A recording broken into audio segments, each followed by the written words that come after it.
धर्मक्षेत्रे कुरुक्षेत्रे समवेताजुजुष्वः मामकाः पाण्डवश्चैव किमकुर्वत सञ्जय उवाच दृष्ट्वा तु पाण्डवानीकं व्यूढं दुर्योधनस्तदा आचार्यमुपसंगम्य राजा वचनमब्रवीत् पश्यतां पाण्डुपुत्राणामाचार्यमहतीं च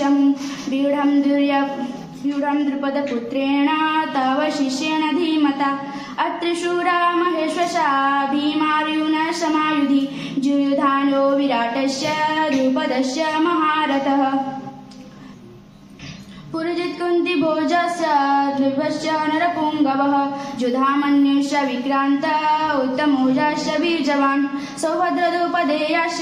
सर्व एव महारथाः अस्माकं तु विशिष्टाजे तन्निबोधयतम नायका मम सैन्यस्य संज्ञार्थतान् ब्रवीमि ते भवान् भीष्मस्य कर्णस्य कुपस्य समितिञ्जयः अश्वत्थामा विकर्णस्य सौमदस्ति तथैव च अन्यो च बहवः शूरा मदर्थजीविताः नानाशस्त्रप्रहारिणः सर्वे युद्धविशारदाः अपर्याप्तं तदस्माकं बलं भीष्माभिरक्षितं पर्याप्तं त्विदमेतेषां बलं भीमाभिरक्षितम् अयानिष्ट सर्वेषु यथाभागमनवस्थिताः भीष्ममेवाभिरक्षन्तु भवन्तः सर्व एव हि तस्य सञ्जनं हर्षं कुरु वृद्धा पितामहः सिंहनादं विनोदोषो शङ्खं दद्मो प्रतापवान् ततः शङ्खाशभेजश्च पणबाणखगोमुखः सहसैवाभ्यहन्यन्तः सशब्दस्तु मूलोऽभवत् ततः सैतैर्हर्षयुक्ते महती स्यन्दनस्मितो माधवः पाण्डवश्चैव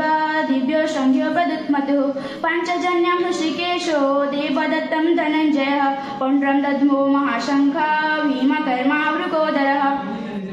अनन्तविजयं राजा कुन्तीपुत्र युधिष्ठिरः नकुलः सह देवश्च सुघोषमणिपुष्पको काश्यश्च परमेश्वासः श्रीखण्डी च महारथः धृष्टद्युम्नः विराटश्च सात्यकीश्च पराजितः